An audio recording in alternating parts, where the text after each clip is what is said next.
할렐루야. 하나님의 은혜와 평강이 여러분과 함께하기를 원합니다. 우리 예수님이 죽으시기 전 40일간을 무슨 날로 지킨다고요? 사순절, 순이라는 게 10이라는 뜻이죠. 그래서 40일간을 지키게 됩니다. 그래서 사순절이라고 하고, 또 50일 동안 지키는 절기는 그럼 뭐라고 할까요? 오순절이라고 부르게 됩니다. 그래서 예수님이 부활하신 날부터 시작해갖고 50일간의 기간이 오순절 기간을 향하여 가고 있는 것입니다. 그래서 그때가 또 성령 강림절이 되는 것이라고 할 수 있죠. 그러다 보니까 십자가 찬양이 오늘 세 곡을 다 부른 것 같아요. 네 곡이나 불렀군요. 앞에 있는 찬양까지. 우리 찬양단이 맨 마지막에 부른 찬양 제목이 뭔지 아십니까? 내가 십자가, 예수를 십자가에 못 박았습니다 라는 제목이죠. 제가 지난주에 슬쩍 지나가다 봤더니 독창을 누가 했었죠? 오늘은 부부가 하는 것 같아요. 지난주에는 노지혜가 하고 오늘은 문상혁 군이 하면서 부부가 독창을 하는데, 지난주에 독창을 하고 끝나고 나가는데 옆에서 노지혜 친구가 이야기를 합니다. 내가 십자가에 예수님을 못 박았습니다 라고 하는 말을 하니까 정말 감동스러웠다, 이렇게 얘기를 했습니다. 무슨 말일까요? 그럼 내가 부르면 감동스럽지 않고 또 다른 사람이 부르면 감동스럽습니까? 이게 독일에서 600만 학살을 할 때 유대인들을 왜 학살을 했냐면 너희들이 예수를 죽였다라고 하는 제목이었습니다. 그러니까 사람들, 심지어 루터교에서도 이것을 합당하게 여겨서 유대인을 학살하는 일들이 벌어지게 되었습니다. 우리는 예배를 드리고 찬양을 하고 성찬식을 하면서도 나도 모르게 내 마음속에는 나는 아니지요, 그건 유대인이 한 거고, 그거는 죄 많은 인생을 사는 사람들이 예수님을 못 박은 거고, 나같이 그래도 정상적으로 교회를 떠나지 않고 살았던 사람이 예수님을 못 박은 건 아니야 라고 하는 말은 하지 않지만 나도 모르게 그렇게 행동하고 있지 않은가. 그러니까 그 찬양을 불러도 그건 다른 사람이 부르는 찬양이고, 네가 부르니까 감동이 있지만 내가 부르니까 감동이 없다, 이런 식으로 혹시 생각하고 있는 것이 아닌지 모르겠습니다. 우리 사순절 기간, 이제 다음 주부터 고난주간 이 시작이 되는데요. 다시 한번 십자가의 사랑과 그 은혜를 바라볼 수 있기를 원합니다. 여러분, 우리 기독교인들이 하나 될 수 있는 유일한 공통 분모는 예수 그리스도의 십자가밖에 없습니다. 이게 흐려지거나 또한 무너지거나 우리가 보이지 않으면요, 교회는 완전히 싸움판이 되어버립니다. 돌아보십시오. 나하고 똑같은 사람이 누가 있는가? 너무 다릅니다. 너무 다른 사람들이 모여갖고 이 공동체를 이룰 수 있고 하나가 될 수 있는 유일한 그 이유는 우리가 1만 달란트 빚진 자처럼 예수 그리스도의 그 십자가의 보혈 때문에 내가 용서받았으니 나와 다른 사람들도 다 흡수하면서 서로 하나가 될 수 있는 것 아니겠습니까? 여러분, 주님께 초점을 맞추고 십자가에 초점을 맞추는 사람들을 매번 살아갈 때 감히 누구를 향하여 손가락질할 수도 없고 정죄할 수도 없습니다. 내가 죄인이지, 내가 하나님의 은혜를 받았지, 내가 도저히 갚을 수 없는 은혜를 받았으니 다른 사람들 이 정도야 아무것도 아니지 라고 하면서 우리가 넓은 마음을 품고 서로를 품어줄 수 있는 줄 믿습니다. 이것이 교회가 하나 될 수 있는 유일한 힘이요 동력이 되는 줄 믿습니다. 자, 오늘 그 복음을 전했던 사도 바울이 이렇게 전함에도 어떨 때는 그 복음이 확 퍼져나갔고 어떨 때는 그것이 도통 통하지가 않는 것처럼 보였고 갑갑할 때가 많이 있었습니다. 오늘 2차 전도여행 이제 마지막 지역인 고린도를 가는데, 이 고린도를 가는 중에 사도 바울이 마음이 그렇게 편하지는 않았습니다. 아테네에서 그렇게 열심히 외치고 복음을 전했고 자기의 온 지식들을 다 동원해 갖고 그 철학자들 앞에서 스토아 학파, 에피쿠로스 학파들에게 어떻게든지 말씀을 전하려고 모든 수단과 방법을 다 동원했습니다. 그리고 어떻게든지 부드럽게 얘기하려고 노력했습니다. 우상이 그렇게 많으면서 분이 났지만 그것을 어떻게 바꿔서 얘기했습니까? 야, 너희들이 우상이 많은 걸 보니까 종교심이 많도다 하면서 좋게 포장을 해서 얘기를 했습니다. 또 그들이 신을 너무 많이 섬기고 철학적인 것들을 많이 가지고 있으니 내가 보니까 너희들 중에 이름을 모르는 신이라는 것도 있는데 하면서 복음의 접촉점까지 찾아갔고 그들에게 이야기를 했고, 너희 철학자들이 이렇게 말을 했는데 나는 너희에게 이 부분들 가서 이렇게 얘기한다라고 말을 했는데 이 사람들이 중간에 예수님의 십자가 부활을 얘기하는데 말을 또 끊어버리네요.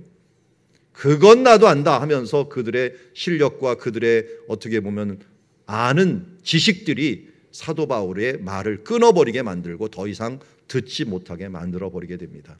그러면서 다른 지역에 비해서 너무 열매가 적고 초라한 모습으로 아테네의 선교를 마치게 됩니다.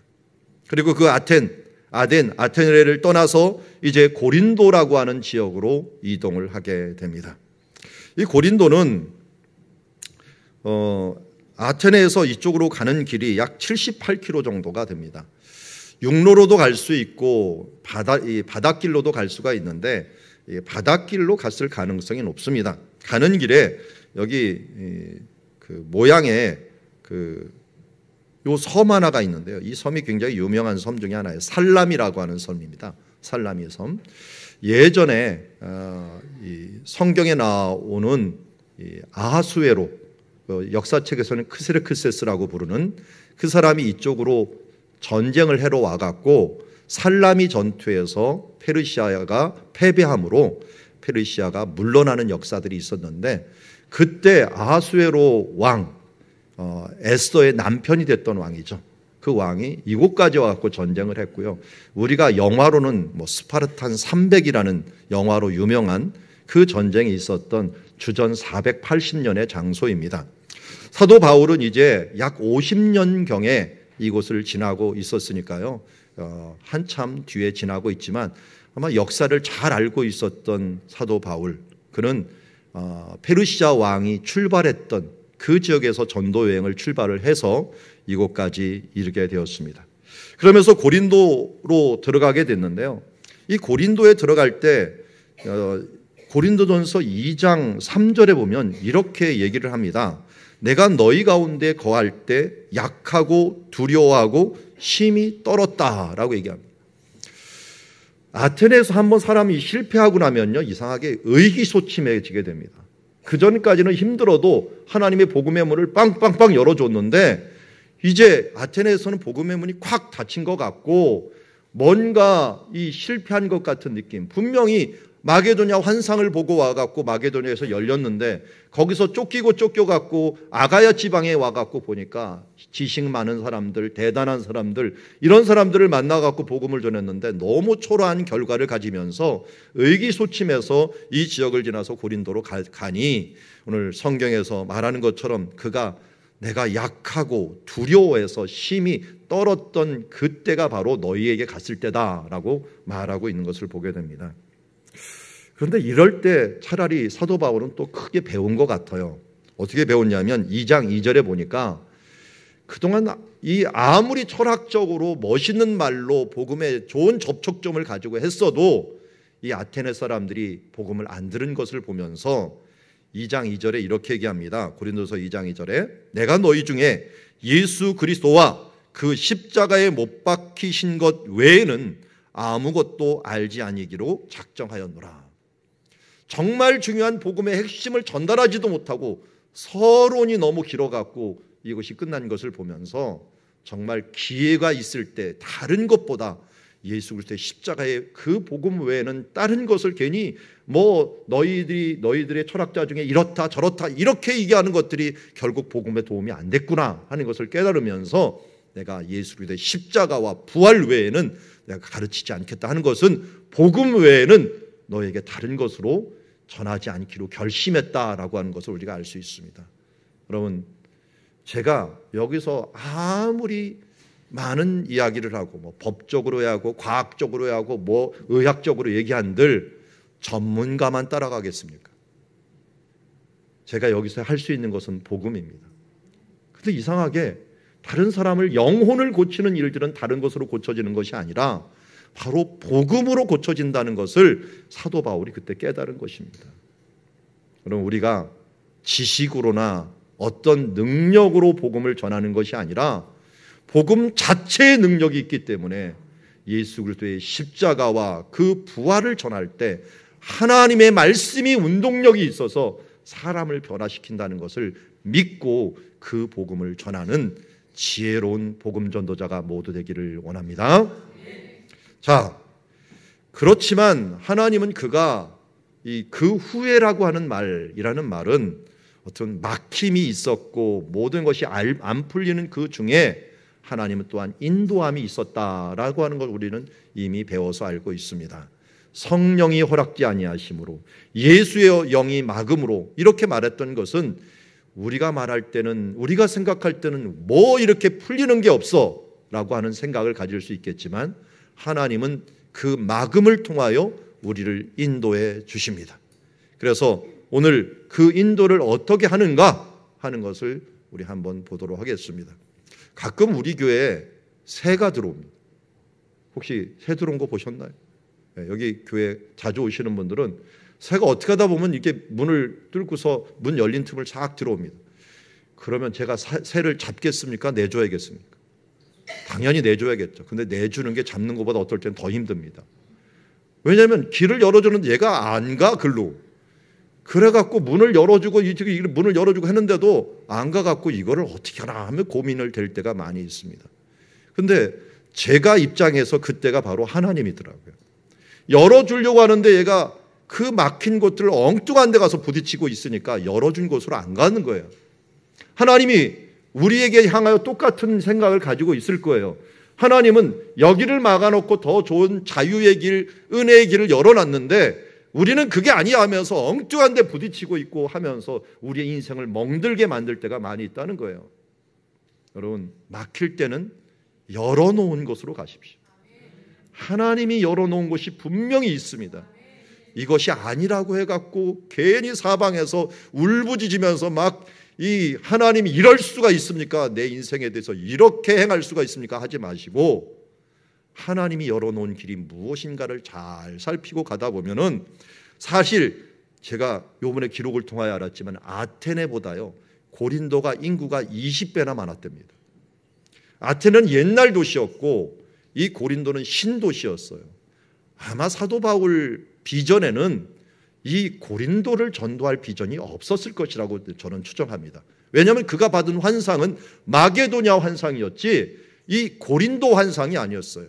그런데 결론적으로 2차 전도여행에서 가장 많은 열매를 거두었던 것이 바로 고린도였습니다. 가장 큰 부흥을 경험했던 것이 바로 고린도였습니다.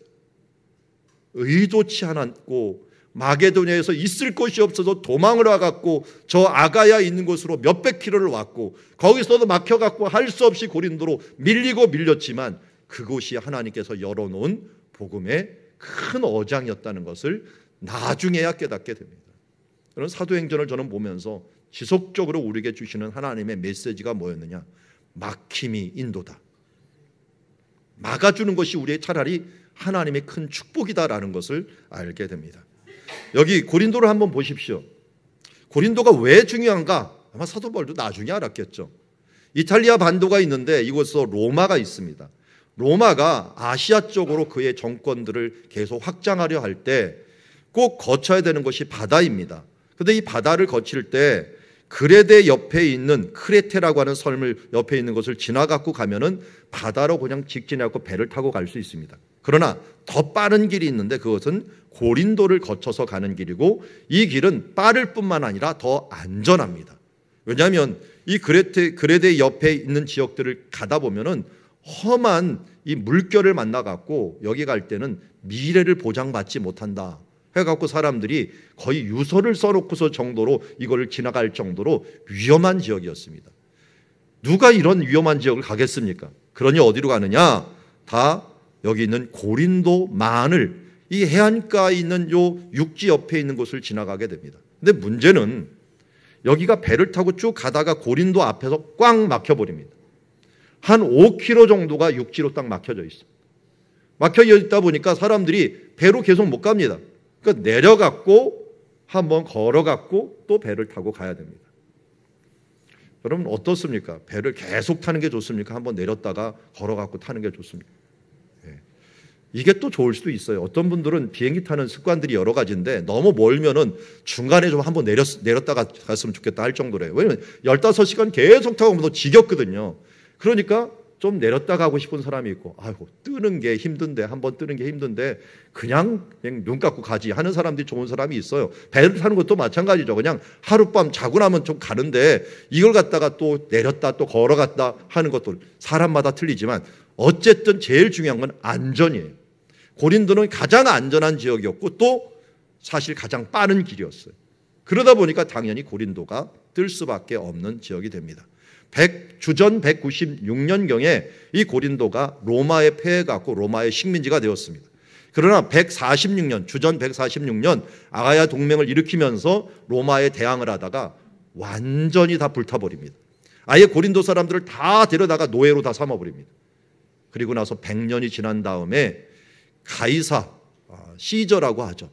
가이사가 이 정권을 잡은 다음에 이곳이 앞으로 전략성으로 필요하다 해서 그것을 건축하기 시작했고 그의 아들 옥타비아누스 때에 이르러서 이곳이야말로 이 지역의 수도로 삼아야겠다면서 총독을 파견하게 됩니다. 그래서 이 27년경에 수도로 이것이 되고 그리고 난 다음에 사도 바울이 한 50년경, 주후 50년경에 왔으니까 이 약 77년 지난 다음에 수도가 된 다음에 77년 다음에 오게 되었죠. 그런데 이 77년간에 그 도시를 세웠던 사람들이 있었는데 이 세웠던 사람들이 로마에서 노예가 되었다가 자유인이 되었던 사람이에요. 어떻게 보면 주인한테 너무 충성을 잘했거나 공을 세워갖고 그에게 자유를 주게 됐는데 그 사람들을 집단 이주를 시켜갖고 고린도에다가 세워놓았습니다. 그러니까 이 사람들이 달고 다른 사람이다 보니까 어떻게 합니까? 무역을 엄청나게 잘하는 거예요. 특별히 여기가 무역의 요지라는 걸 너무 잘 알고 있었기 때문에 급속도로 부를 축적하게 됩니다.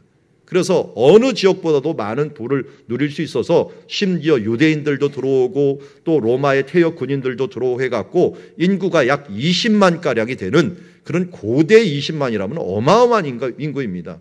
이런 인구가 돼갖고 북적거리는 도시가 되어 있었습니다. 이런 지리적인 요점과 또 이 상업적인 요지 때문에 일어나고 있었고요. 그리고 이들이 부가 넘치니까 뭘 합니까? 스포츠 경기를 하게 되었는데 이스티미아라고 하는 이 계곡, 지금 하얀 선으로 되어 있는 이 계곡에서 경기를 하는데 거기서 발견된 모양들을 보니까 뭐 하는 것 같습니까? 맨 왼쪽에 이 그림은 레슬링을 하는 거고요. 중간에는 권투를 하는 거고요. 이 밑에는 포환 던지기를 하는 거예요. 그리고 여기 고린도 아고라에 가 있는데 여기 이 파란색 이렇게 홈이 있는데 이게 달리기 하는 홈이 있습니다. 그래서 달리기 하는 장소들이 아고라에 또 표시되어 있는 모습을 보게 됩니다. 이런 모습들을 통하여 우리는 뭐를 알게 되느냐?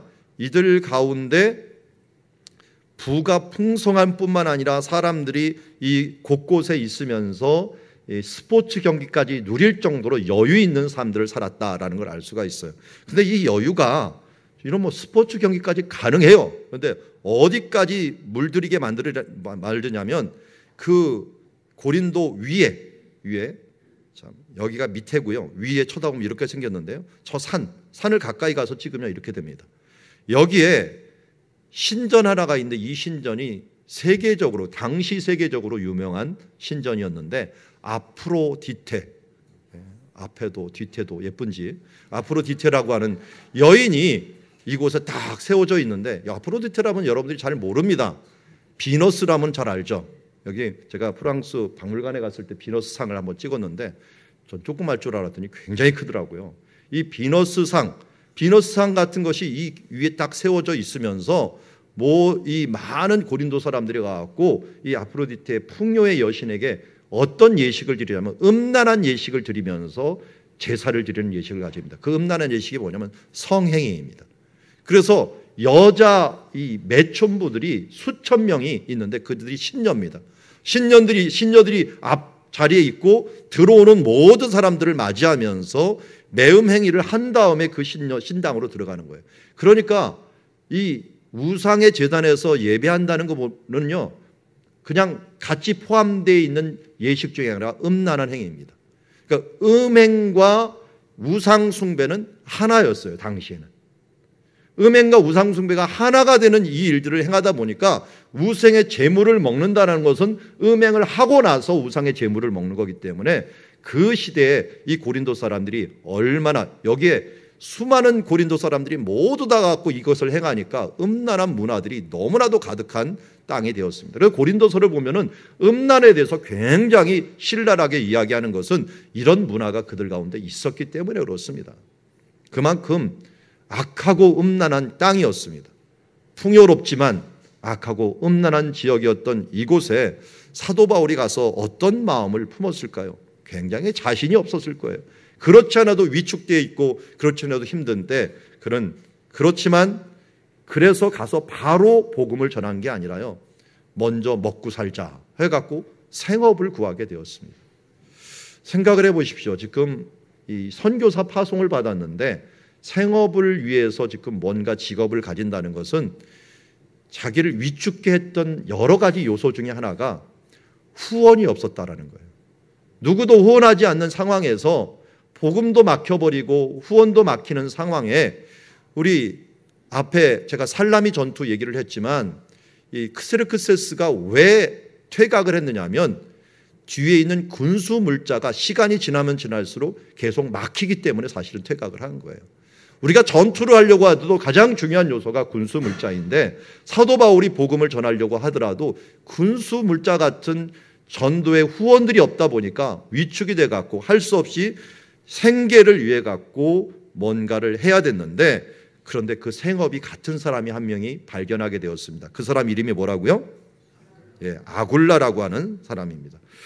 이 아굴라라고 하는 사람이 그런데 어떻게 온 사람인가 봤더니 글라우디오라고 하는 황제가 모든 유대인들에게 명하여서 로마를 떠나라 라고 하는 명령을 내려갖고 할 수 없이 쫓겨온 사람이라고 할 수 있어요. 오른쪽에 있는 이 사람이 이 글라우디오라고 하는 황제인데요. 이 황제가 왜 쫓아냈느냐? 원래는 글라우디오 황제가 유대인들을 굉장히 좋아했어요. 왜냐하면 자기를 황제 만드는데 1등 공신을 한 사람이 있었는데 그가 헤롯 아그리빠라고 하는 사람이었습니다. 이 사람이 자기 친구인데 감옥 친구죠. 이 황제들은 주로 정권 다툼을 하느라고 감옥에 가거나 아니면 죽거나 합니다. 그런데 이 글라우디오는 쩔뚝발이었어, 쩔뚝발이. 그래갖고 이 장애가 있으니까 얘는 황제가 될 수가 없어 해갖고 죽이지는 않고 감옥에 넣어놨었는데, 이 헤롯 아그리빠라고 하는 사람이 좀 남봉꾼이었어요. 그래갖고 빚을 너무 많이 져갖고 결국 감옥에 갇혔는데, 그래도 졸지에 자기는 왕족이라고 글라우디오 있는 그곳에 가서 같이 깜빵 생활을 하다가 친해진 거예요. 깜빵 동기죠. 그러니까 동기가 됐는데 그 동기가 나중에 황제를 세우려고 하는데 황제 후보들이 다 죽어버린 거예요. 오로지 장애를 갖고 있는 글라우디오 혼자만 남은 거예요. 그런데 사람들이 원로원에서 우리 도저히 안 돼, 그 사람은 안 돼 라고 하는데, 군인들은 그래도 황제의 피를 가진 사람이 황제가 된다면 군인들하고 이 원로원하고 대치가 된 거예요. 이때 중재를 한 사람이 있는데, 이게 또 사교계의 대부였던 헤롯 아그리빠가 이것을 중재를 해갖고 황제로 만들어주는 1등 공신이 된 거예요. 글라우디오가 그렇지 않아도 고마우니까 어떻게 했습니까? 유대를 네가 다 가져라, 유대 지역 네가 다 다스려라 해갖고 그의 할아버지 때 다 다스리고 그 다음에 나라가 분열돼 갖고 분봉왕들이 서로 나눠가졌었는데 이제 그가 정권을 잡아갖고 모든 것을 다스리게 됩니다.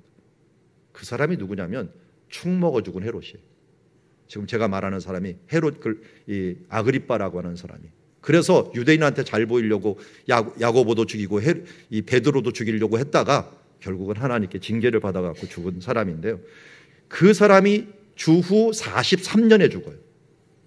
그리고 49년에 유대인들끼리 막 분쟁이 일어나고 문제가 막 일어나니까 소요를 일으키는 거예요. 근데 그게 누구 때문에 분쟁을 했냐면 크레투스라고 하는 사람 때문에 싸운다라고 하는 소식을 듣는 거예요. 근데 이게 누군가 역사학들이 추정하기는 그게 크리스투스, 예수 그리스도를 의미한다라고 생각을 한 겁니다. 예수를 믿는 사람들이 오순절날 예수를 믿는 사람, 또 고넬료 같은 예수를 믿는 사람들이 오고, 또 유대인들을 안 믿는 사람들이 서로 막 부딪히니까 그게 꼴 보기 싫어갖고 글라우디오 황제가 아마 쫓았을 것이라 보는 학자들이 많이 있습니다. 그런데 그 쫓아내는 것이 43년에 자기 친구가 축 먹어 죽고, 그 다음에 49년 정도에 그렇지 않아도 유대인들이 얼마나 속을 썩였으면 내 친구가 저렇게 죽나 하면서 좀 감정이 안 좋았는데 자기네끼리 싸우니까 그럴 바에 나가버려라 해갖고 나가게 됐는데, 그때 선의의 피해를 받은 사람 중에 하나가 바로 여기 누구라고요? 아굴라입니다. 아굴라. 그러니까 아굴라도 결국은 쫓겨난 사람입니다. 지금 누가 만났을까요? 막혀갖고 피신해 온 지금 바울이라는 사람하고 쫓겨난 아굴라가 만났어요. 참 좋은 조합이죠. 서로 비참한 가운데 이리 막히고 저리 막히고 인생에서 서로 상처 입은 영혼들이 만나갖고 이 서로 무엇을 하고 있었느냐? 생업을 위해 갖고 할 수 없이 천막 만드는 일들을 하고 있었습니다. 어떤 사람들은 사도 바울이 원래 가족의 일이 천막을 만드는 일이라고 하지만, 많은 학자들은 그 부분보다는요, 랍비 수업을 하기 전에 모든 사람들이 하나의 기술을 배우게 돼 있습니다. 기술, 간의 수공업에 필요한 자기 먹을 것 자기가 챙길 수 있도록 간의 수공업을 배우는데, 가죽을 가지고 천막을 만들거나 옷을 만들거나 하는 일들을 할 수 있는 그런 일들의 기술을 배운 사람이 바울이었습니다. 그가 그게 언제 쓸 것이라고 했지만 사실은 이런 경우를 통해서 하나님께 또 사용을 받게 되는 것을 보게 됩니다. 그러면서 같은 업을 가진 아굴로와 하나 만나게 되는데요. 이번에 성주순례를 제가 2월 달에 갔다 오면서 고린도에 갔는데 좀 안타까운 일이 있었어요. 왜냐하면 화요일 날 갔는데 화요일 날 쉬는 날이라는 거예요. 그럼 문을 닫아버렸어요. 그래갖고 들어가지는 못하고 그 밖에 어떻게 그래도 좀 쳐다볼 수 있는 장소 좀 없습니까? 그랬더니 식당을, 그곳에서 밥 먹으면 식당 지붕 위에 올라가면 사진을 이렇게 찍을 수 있다는 거예요. 그래서 여기 지붕에 올라가서 찍은 겁니다. 지붕에 올라가고 그곳을 찍었는데, 그래도 그걸 찍으면서 제가 마음에 드는 것은 거기 해변으로 가는 이 큰 도로가 있었는데 그 도로 옆에가 다 상점들이에요. 그 상점들에서 분명히 사도 바울이 천막 만드는 일을 하고 있었을 거예요. 또 그것을 바라보니까 마음이 짠하더라고요.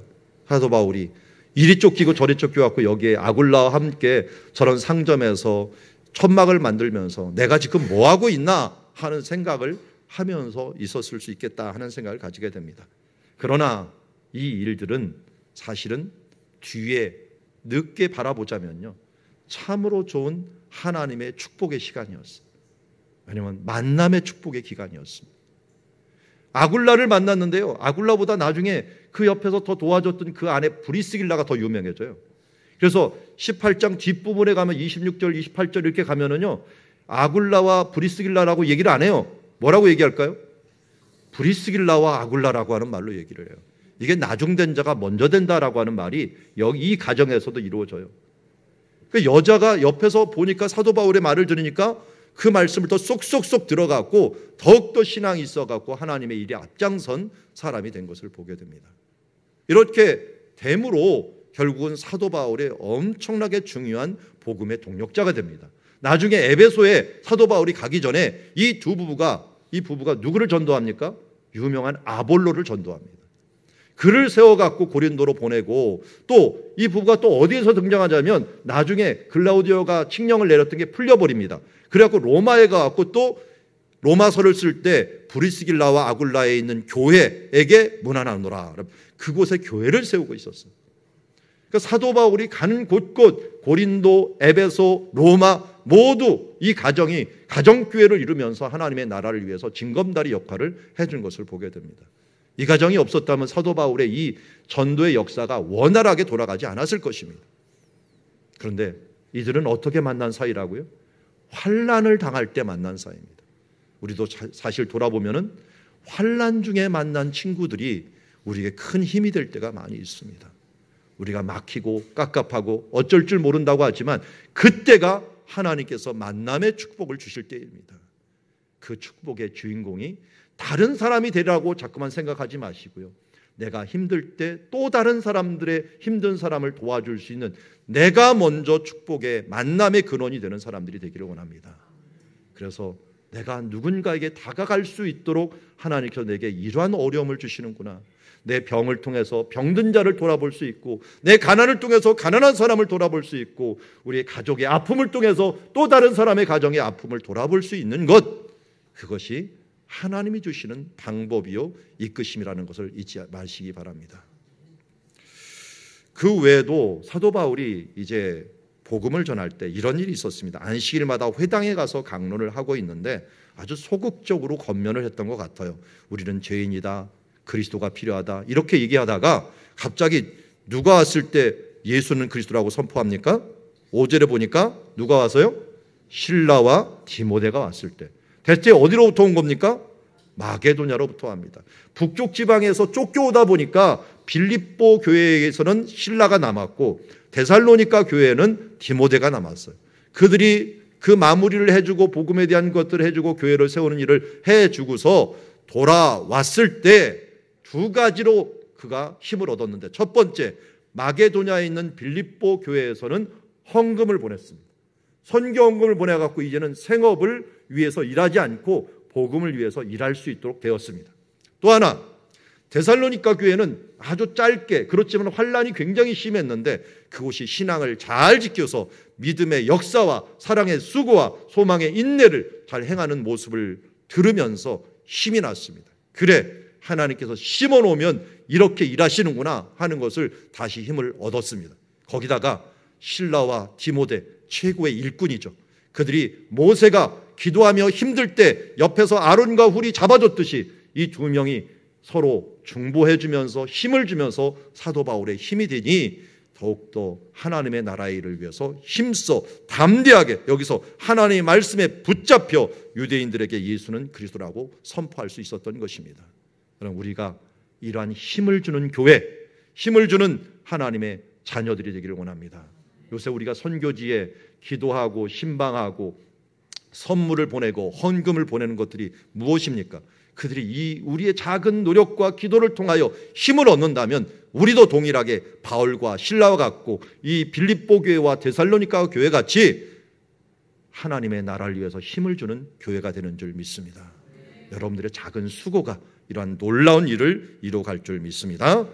자, 이 고린도에서는 시나고게 헤브라이온이라고 하는 이 글이 발견이 되었어요. 이 글이 요거거든요. 여기에 유대인의 회당이라는 글이 발견이 되었고 여기에 7 촛대 모양이 발견이 되면서 고린도에 회당이 있었다라는 것을 밝혀주는데, 이런 회당에서 밝히 일어나자마자 무슨 일이 있었느냐? 그들이 바로 대적하면서 회방하는 일들이 있게 되었죠. 그러자 사도 바울이 뭐라고 합니까? 너희 피가 너희 머리로 돌아갈 것이다. 에스겔서 3장에 보면은 내가 누구인가 복음을 전해갖고 그들이 듣지 않으면 그 피가 그들에게 돌아가지만 내가 전하지 않고 그들이 죄 가운데 죽으면 그 피가 너희 가운데 돌아올 것이다 라고 경고를 했습니다. 여기에서 사도 바울은 나는 너희들에게 최선을 다했다.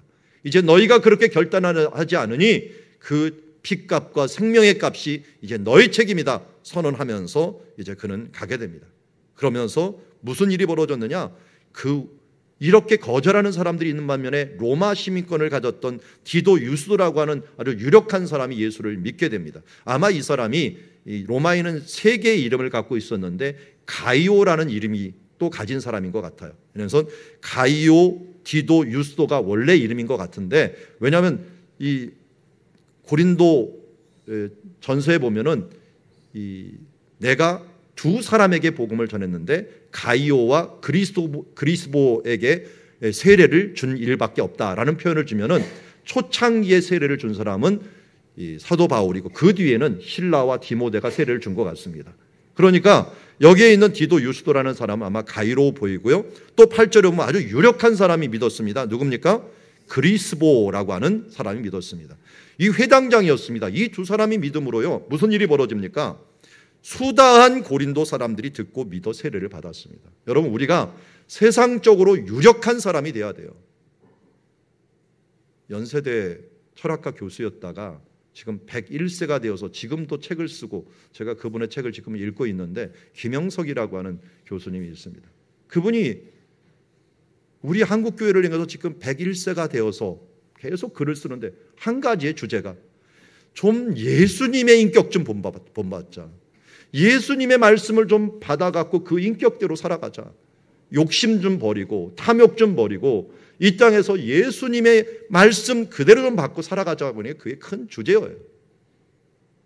우리가 그러한 모습으로 유력한 사람이 되어서 누군가에게 그런 말을 하면요, 아, 그 사람 말은 참 들을만해 라고 들을 수가 있는 거예요. 그런데 인생을 개차반처럼 살고 있으면서 예수 그리스도를 믿으라면 어떻게 믿겠습니까? 예수님도 우리에게 말씀합니다. 산상수훈에서 너의 착한 행실로 하나님께 영광을 돌리게 하라. 그럼 우리가 이 세상에서 잘 되고 또 하나님께서 또 잘 되게 하십시오라고 기도를 하는 이유, 아니 잘 되지 않아도 주님 앞에서 바른 모습들을 또 다른 사람에게 보여줘야 되는 이유 중에 하나는 우리를 통하여 하나님의 말씀이 빛이 나고 영광을 받으시기 위한 우리가 그런 사명을 이루어야 될 사람인 줄 믿습니다. 자, 사도 바울은 열림이 환난이 된다는 것을 알고 있는 사람이에요. 막힘이 축복이 된다는 것도 알고 있었지만 하나님이 열어놓으시면 그 다음 무슨 일이 벌어질까요? 반드시 환난이 옵니다. 거기다가 회당장이 믿어버렸어요. 그럼 유대인들이 가만히 있을까요? 이건 분명히 그 다음 엄청난 반발이 온다는 걸 알고 있었어요. 그러니까 내심 두려웠어요. 두려운 사도 바울에게 어떻게 예수님이 하셨습니까? 두려울 때마다 우리가 겁낼 필요는 없는 게요, 우리가 필요 적절할 때 하나님께서 은혜를 주시고 나타나시고 말씀을 주십니다. 그 말씀이 뭐냐? 두려워 말며 잠잠하지 말고 말하라. 내가 너와 함께 있음에 아무도 너를 대적하여 해롭게 할 자가 없을 것이니 이는 이 성중에 내 백성이 많으니라. 제가 글자를 색깔로 표시를 해놨는데 왜 그러냐? 두려워 말라라는 말이 먼저인데요, 왜 두려워 말라는 그 뒤에 빨간색이 받습니다. 왜 두려워 말아야 됩니까? 하나님이 우리와 함께합니다. 예수님이 우리와 함께합니다. 예수님이 우리와 함께하면 어떤 일이 벌어집니까? 누구도 우리를 대적해도 우리를 해롭게 할 수가 없습니다. 예수님은 우리 아테네 설교에서 얘기했죠. 우리 예수님은 창조자요, 또 뭡니까? 주관자입니다. 모든 것을 주관하시고 모든 것을 아시는 전지전능하신 하나님이 우리와 함께 계시고 우리를 도우시는데 누가 우리를 해야겠습니까? 그러기에 두려워하지 말라는 거예요. 또 그 다음은 잠잠하지 말고 말하라. 원어에서는 말해라, 잠잠하지 마라. 이게 또 두 개가 됩니다. 왜 말하라고 합니까? 뒤에 나왔죠. 이 성중에는 내 백성이 많기 때문이다. 왜 우리가 전도하고 우리가 왜 나가야 됩니까? 우리는 모릅니다. 그가 구원을 받았는지 안 받았는지 모르지만 주님께서 구원받은 성도가 있다는 것을 말씀하시기에 우리가 있는 그 상황에서는 누군가 우리의 복음을 들어야 될 사람들이 있기에 너는 잠잠하지 말라고 얘기합니다. 그러자 그는 1년 6개월 동안 그곳에 가장 오랫동안 머물면서 복음을 전해서 가장 큰 열매를 거두게 됩니다. 주보에는 가로치고 몇 개월 있었습니다 이렇게 써놨어요. 그러면 1년 6개월은 몇 개월이죠? 12개월이요? 18개월이죠? 답은 그렇게 쓰시기 바랍니다. 제가 혹시 계산을 못하는 분들이 있을까 봐 말씀을 드립니다. 말씀을 정리합니다. 고린도 교회는 그냥 세워지지 않았습니다. 막혀있고 환난 가운데서 이 막힌 사람들이 함께 만나서 만들어진 교회였습니다. 고린도 교회는 마게도냐의 그 후원과 함께 두 사역자의 후원을 통하여 하나님의 교회가 세워졌습니다. 고린도 교회는 두려워하지 말라고 하는 예수님의 음성에 순종해서 1년 6개월 동안 머물면서 끝까지 전도한 결과의 열매였습니다. 말하라 라고 하는 그 말씀에 순종하여 복음에 대해서 담대히 전하여 세워진 교회였습니다. 오늘도 우리 사랑누리교회가 이렇게 세워지기를 원합니다. 힘든 사람들이 모였지만 함께 기도하고 또 서로에게 힘을 주는 사람이 되고 두려움 가운데서도 절대 물러서지 않고 임마누엘 하나님이 우리와 함께 계시다는 그 믿음으로써 우리가 하나님의 교회, 여러분들의 가정교회를 세워가기를 주의 이름으로 축원합니다. 기도하겠습니다.